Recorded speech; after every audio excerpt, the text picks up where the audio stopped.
are you? Dean, where are you? And I text me when you, it's more, and I text me when you get home.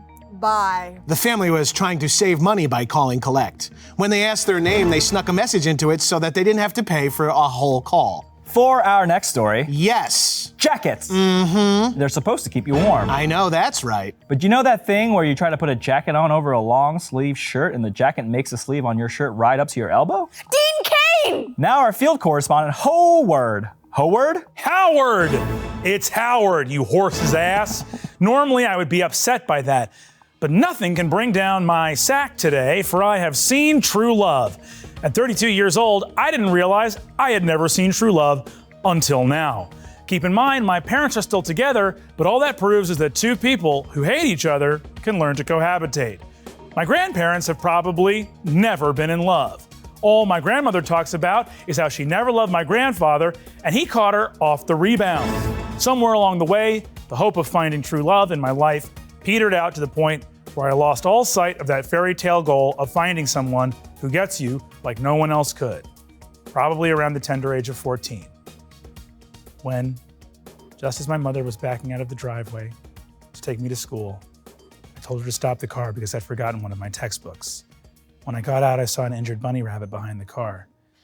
We would have run her over had I not needed to go back in the house.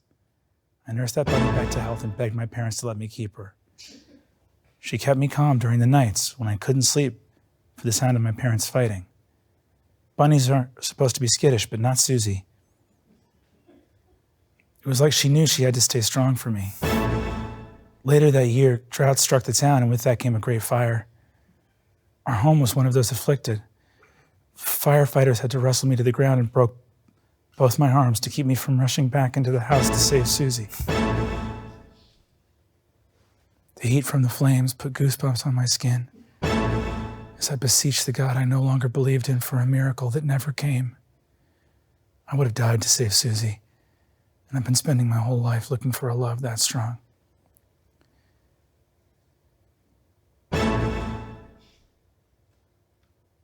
Anyways, all that to say, there's two ladies finger fucking in the street. Yum, yum. Well, that's all the time we have. This week's loser is me, Teo, because I couldn't stop laughing. 10-10-3-2-1. Those were other good commercials. I love that commercial, actually. Dial down the middle, 1-800-CALLATT. Carrot Top.